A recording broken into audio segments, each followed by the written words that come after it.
hayati, dan saya percaya bahwa firman itu boleh ada di dalam hati King, bahkan juga setiap kita yang ada di tempat ini. Firman Tuhan, sekali lagi saya ulangi, dan bergembiralah karena Tuhan, maka Ia akan memberikan kepadamu apa yang diinginkan hatimu. Nah, Tuhan di sini pemazmur Daud ingin kembali mengingatkan kepada kita bahwa sukacita atau kegembiraan itu adalah wujud daripada kepercayaan kita kepada Tuhan. Karena Tuhan itu Tuhan itu maunya apapun yang kita hadapi, apapun pergumulan kita, apapun tantangan yang kita saat ini sedang kita lewati, Tuhan mau kita tetap bersukacita di dalamnya. Makanya ada firman Tuhan dalam Yakobus berkata bahwa pencobaan-pencobaan yang kamu alami adalah cobaan biasa yang tidak akan melebihi kekuatan. Sebagai orang percaya, kita yakin dan percaya bahwa firman Tuhan itu adalah ya dan amin. Jadi kita percaya bahwa ketika kita bergembira, itu berarti kita percaya sepenuhnya kepada Tuhan. Jadi saya lihat kayaknya sepanjang hari ini Kakak King sangat bergembira karena dia berulang tahun ya. Sama kayak saya juga gitu ya, beberapa hari yang lalu bergembira karena berulang tahun. Bergembira karena berulang tahun, dan saya pikir hal yang sama juga dirasakan oleh Kakak King yang hari ini boleh berulang tahun. Ya, karena itulah yang Tuhan inginkan kita lakukan dalam kehidupan kita. Mazmur Daud terus mengingatkan kepada kita bahwa ketika kita bergembira, maka yakin dan percaya bahwa apapun yang diinginkan hati kita, Tuhan pasti akan mendengarkan. Ada sebuah cerita seorang keluarga kecil lah ya. Ceritanya ini anak kecil yang berusia ya, taruhlah 6 tahun ya. Jadi anak ini baru dapat telepon dari papinya. Nah, papinya telepon, dan dalam percakapan mereka ternyata anak ini begitu senang dan antusias sekali setelah berbicara dengan papinya. Saking girangnya dia loncat sana loncat sini, salto lah gitu ya, saking senangnya ya habis teleponan dengan papinya. Habis itu maminya keluar lalu bertanya kepada anaknya ini yang 6 tahun. Kenapa nak? Gitu kan. Kenapa? Kok kamu kayaknya seneng bener gitu habis telepon dari papi. Emang papi ngomong apa sebetulnya? Ya dia masih dengan rasa senangnya ya, sambil loncat-loncat bilang, "Hore, papi hari ini pulang cepat," gitu kata dia. "Hore, hari ini papi akan pulang cepat." Nah, biasanya kalau papi pulang cepat itu pasti akan ngajak kita jalan-jalan. Nah, maminya masih kebingungan gitu kan. Emang papi bilang kalau mau ajak kita jalan-jalan gitu ya. Kan papi ngomong kalau akan ngajak kita sekeluarga untuk pergi jalan-jalan. Anaknya mungkin karena saking senangnya dia udah nggak, ya bisa dikatakan nggak mempedulikan lagi apa yang dikatakan maminya. Dia sambil loncat dia bilang enggak gitu kan. Ya, karena maminya nanya kan, apa papi ngomong tadi di telepon bahwa akan pulang cepat terus ngajak kita jalan-jalan. Terus anaknya bilang enggak. Gitu ya. Anaknya bilang enggak. Lah terus kenapa kamu yakin banget kalau papi akan ngajak kita jalan-jalan? Ya, dia masih dengan senangnya sambil lari-lari sambil, ya mami kayak nggak tahu papi aja. Biasanya kan kalau papi pulang cepat itu ngajak kita jalan-jalan. Akhirnya maminya dengan kebingungan masuk kamar, ambil handphonenya terus telepon papi. "Pi," gitu kan, ya namanya kan. Telepon anaknya terus bilang, "Pi, emang hari ini kamu pulang cepat?" Ya karena beberapa hari sebelumnya memang papinya agak lembur jadi pulangnya agak malam gitu kan. Tiba-tiba hari ini pulang cepat. "Emang kamu hari ini pulang cepat?" kata dia. "Kok ini kenapa anak kita kok kayak sampai sedang banget terus bilang bahwa ntar papi mau ajak kita jalan-jalan." Nah, terus papinya di balik telepon bilang, "Hah? Jalan-jalan?" Kayak gitu kan. Terus dia bilang bahwa, "Enggak Mi, aku pulang cepat itu karena memang ya karena kemarin lembur, terus hari ini agak lelah, agak capek, jadi terus kerjaannya udah agak lumayan sedikit berkurang jadi bisa pulang cepat." Gitu. Terus memang nggak bilang apa-apa kalau untuk soal jalan-jalan. Terus dia bilang bahwa papinya bilang bahwa ya udah kalau memang anak kita udah bilang begitu, ya udah kita nanti malam jalan-jalan deh, gitu ya. Habis papi pulang kerja kita jalan-jalan. Akhirnya singkat cerita papinya pulang, mereka siap-siap, terus mereka pergilah jalan-jalan. Anggaplah ke Taman Mini Square ya. Anggaplah ke Taman Mini Square, terus mereka makan, ya terus beli mainan, habis itu pulang lagi. Nah, dari cerita yang tadi kita dengarkan ini, bagaimana seorang anak ini begitu bergembira, ya, begitu senang ketika mendengar papinya akan pulang, gitu kan. Dan kita melihat di sini bagaimana respon papinya, ya, ketika dia melihat anaknya yang bergembira di hadapan dia, gitu kan. Bagaimana melihat anaknya yang begitu bersukacita di hadapannya, dan dia mulai mengabulkan apa yang diinginkan oleh anaknya ini. Nah, sama seperti Tuhan kita Yesus Kristus, ya, Bapa kita yang di surga, pasti pun ketika Tuhan melihat bagaimana rasa ungkapan syukur kita kepada Tuhan, rasa antusias kita datang kepada Tuhan, mengharapkan sesuatu dari Tuhan, pasti Tuhan pun akan mengabulkan apa yang menjadi keinginan kita. Jadi saya percaya bahwa seperti yang cerita yang tadi saya sampaikan ini boleh menggambarkan bagaimana Bapa kita yang di surga pun akan pasti melakukan hal yang sama untuk kita, anaknya.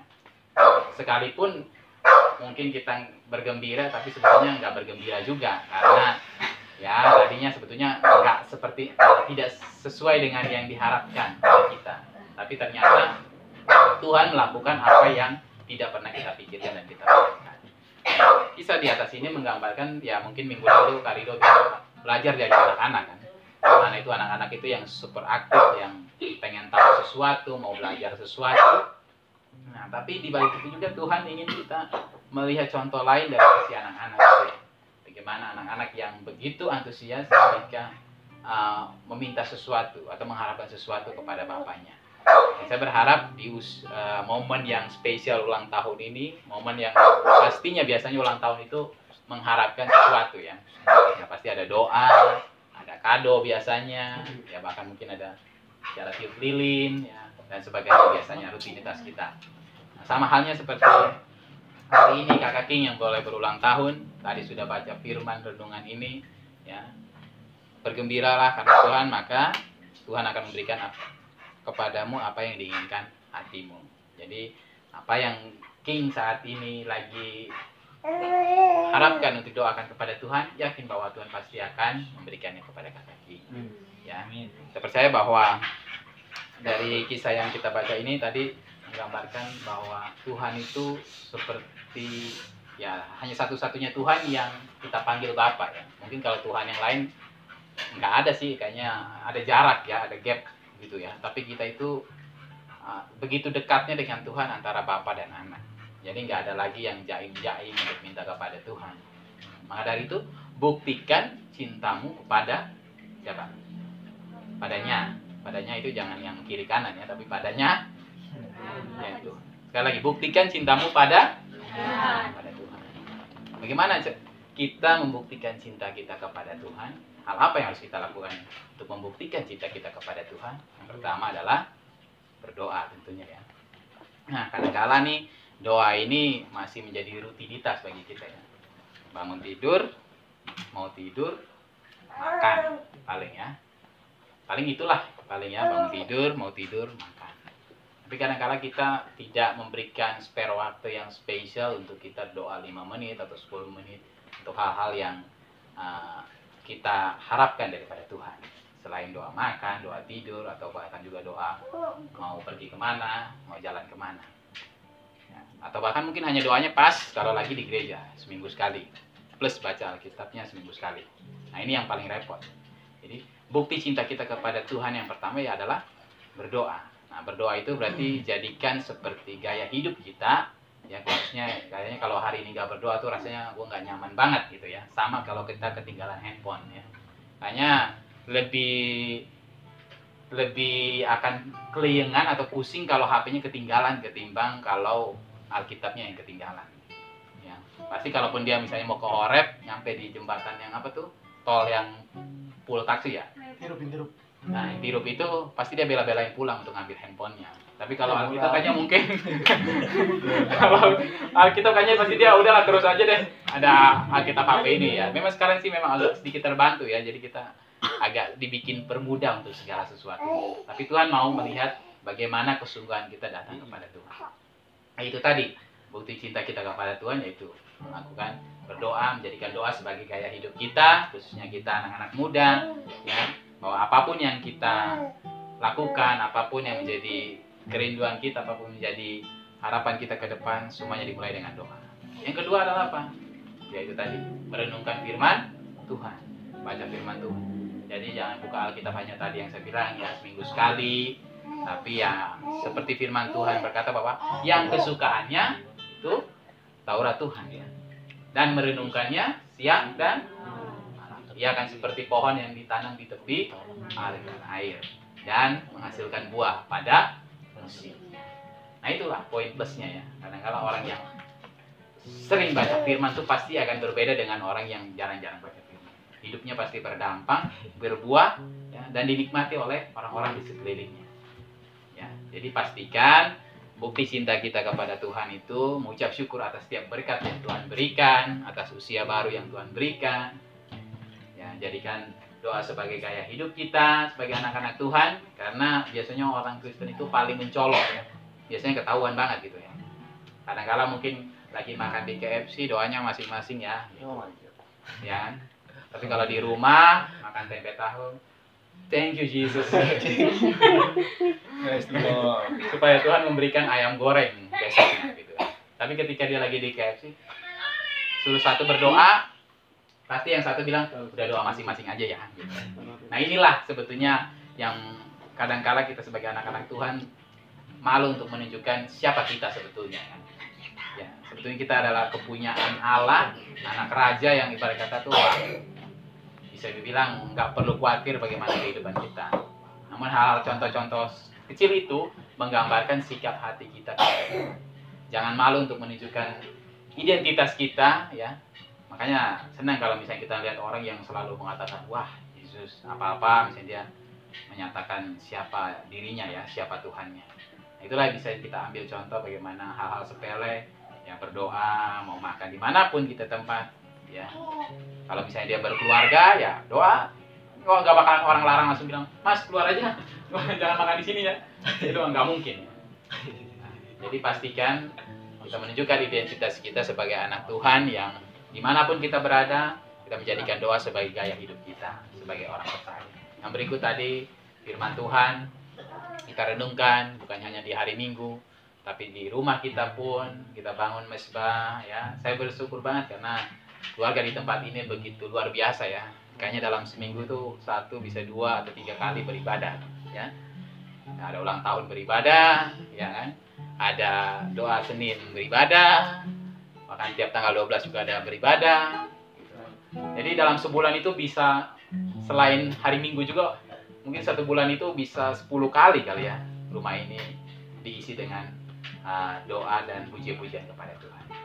Dan saya berharap biarlah tempat ini, rumah ini boleh menjadi rumah doa ya, boleh menjadi berkat bagi keluarga yang ada di dalamnya, terlebih juga menjadi berkat bagi lingkungan di sekitar. Pastikan bahwa kita orang anak Tuhan bergembira sebagai bukti ucapan syukur kita kepada Tuhan karena berkat Tuhan dan pemeliharaan Tuhan.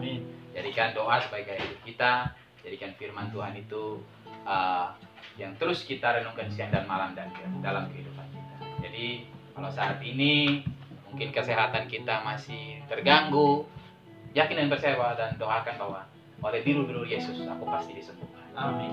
Ya. Kalau misalnya saat ini keuangan kita agak terasa krisis gitu ya, kayaknya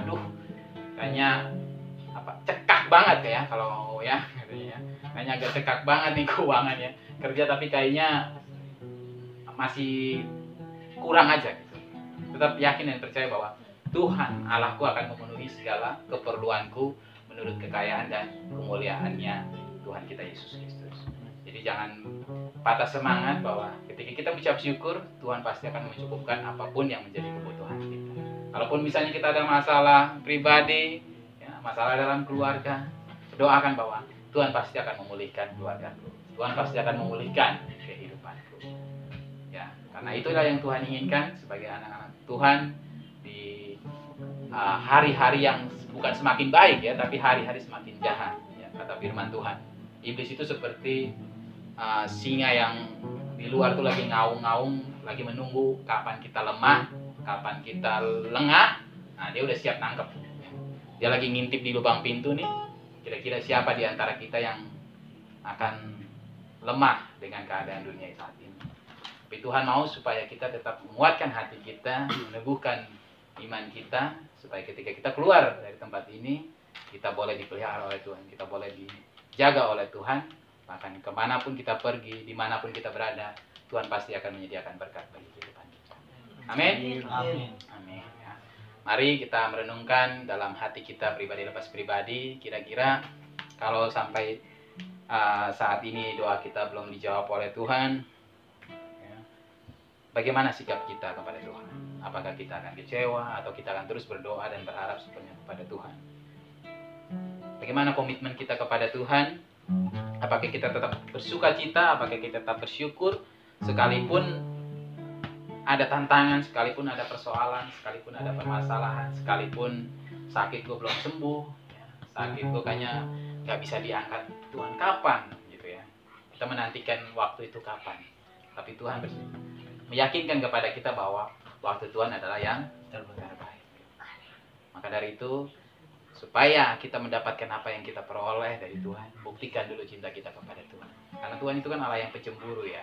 Jadi kalau kita misalnya terlalu fokus atau terlalu senang dengan hal tertentu, kita lupa dengan Tuhan gitu kan. Sedangkan Tuhan sudah mengingatkan kita dari 2000 tahun yang lalu bahwa Dia adalah Allah yang pencemburu ya. Jadi kalau kita melakukan kedua hal tadi, berdoa, merenungkan firman itu siang dan malam, yakin dan percaya bahwa apapun yang kita saat ini butuhkan, kalaupun misalnya kita sekalipun pas-pasan, Tuhan pasti akan mencukupkan segala yang kita butuhkan. Jadi mau harta dunia itu sebetulnya sesuatu yang fana ya, tidak akan kita bawa sampai kita kembali. Karena yang sesungguhnya kita cari adalah bagaimana kehidupan kita nantinya ya.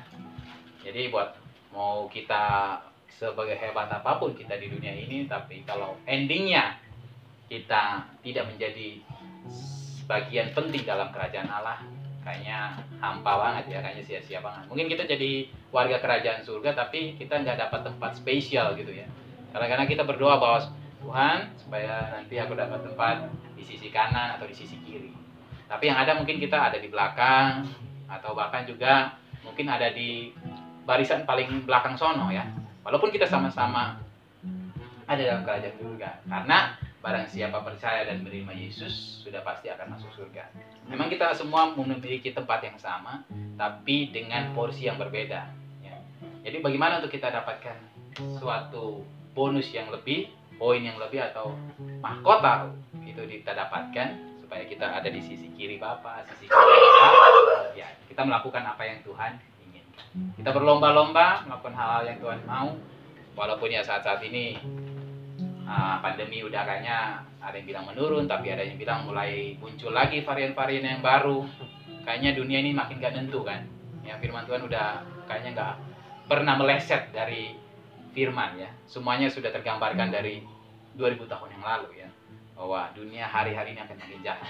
Jadi kalau setiap kita yang tidak sungguh-sungguh mengikut Tuhan, tidak sungguh-sungguh hidup dalam kebenaran firman Tuhan, maka kita akan terasingkan, bahkan kita akan terbuang. Maka pastikan kita merenungkan firman pada malam hari ini, biarlah hati kita tetap bersukacita, biarlah hati kita tetap bergembira, apapun tantangan yang kita hadapi, apapun persoalan yang kita hadapi,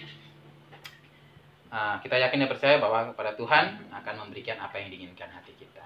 Jadi tetap bersyukur kepada Tuhan, sampai hari ini kita boleh ada sebagaimana kita ada, terkhususnya buat Kakak King yang berulang tahun, kiranya selalu diberkati Tuhan.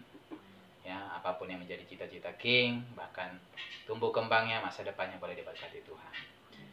Mari kita merenungkan satu pujian yang berkata, aku mengasihi Engkau Tuhan. Aku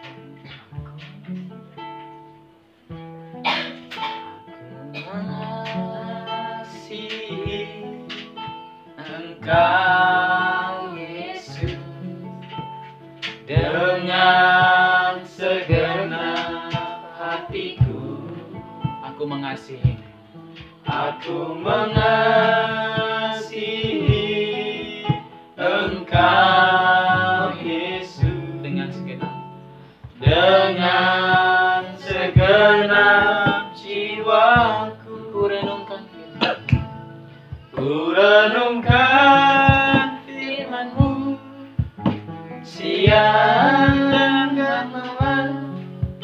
Ku pegang perintahmu dan ku lakukan. Engkau tahu Engkau tahu ya Tuhan, tujuan hidupku hanyalah untuk menyenangkan hatimu. Mari dengan sungguh-sungguh lagi katakan, ku renungkan firman. Ku renungkan firman-Mu Siang dan malam, siang dan malam. Ku pegang perintah-Mu dan ku lakukan. Engkau tahu Tuhan, Engkau tahu ya Tuhan, tujuan hidupku tujuan hidupku hanyalah untuk menyenangkan. hanyalah untuk menyenangkan. Hanyalah untuk menyenangkan. Hanyalah untuk menyenangkan. Hanyalah untuk menyenangkan hatimu. Mari kita bersatu dalam doa. Benar ya Bapa, kami bersyukur untuk firman Tuhan pada malam hari ini. Biarlah firman itu tidak berlalu begitu saja, namun boleh tertabur di hati kami yang paling dalam. Boleh kami lakukan dan boleh menghasilkan buah dalam kehidupan kami Tuhan. Kami tahu bahwa firman itu adalah ya kami dalam kehidupan kami. Firman yang selalu memberikan kami kekuatan dan kemampuan. Bagaimanapun tantangan persoalan yang kami hadapi saat ini, kami khawatir akan kehidupan kami ke depan, kami khawatir akan masa depan kami khawatir akan sakit penyakit yang kami hadapi, kami khawatir kami kapan akan sembuh Tuhan. Namun kami tahu bahwa kami punya Tuhan Yesus yang sanggup untuk melakukan segala perkara. Tuhan yang akan sanggup memulihkan kehidupan kami, memulihkan masa depan kami, memulihkan perekonomian kami, memulihkan dan menyembuhkan sakit penyakit kami Tuhan. Dalam nama Tuhan Yesus, kami tahu bahwa Tuhan kami sanggup melakukan segala perkara atas kehidupan kami. Dan kami yakin bahwa tidak ada rencana Tuhan yang gagal atas kehidupan kami. Kami sangat bersyukur Tuhan untuk firman Tuhan pada malam hari ini. Biarlah Tuhan terus mengingatkan setiap kami yang ada di tempat ini, bagaimana kami tetap bersyukur, mensyukuri untuk setiap berkat Tuhan, untuk setiap kesempatan yang Tuhan berikan dalam kehidupan kami. Dan biarlah setiap kesempatan yang Tuhan berikan kepada kami tidak lalui begitu saja, namun biarlah melalui kehidupan kami boleh berdampak, kami boleh menjadi terang dan garam Tuhan. Kami boleh menjadi berkat, ketika kami diberkati juga ya Tuhan. Terima kasih ya Tuhan, kami sudah mendengarkan firman Tuhan, dan kami yakin dan percaya kami semua boleh dikuatkan dan diteguhkan. Kami ucap syukur ya Tuhan untuk berkat pada malam hari ini, dan biarlah semua kami yang diberkati sama-sama katakan Amin. amin. Tuhan semua berkati. Shalom.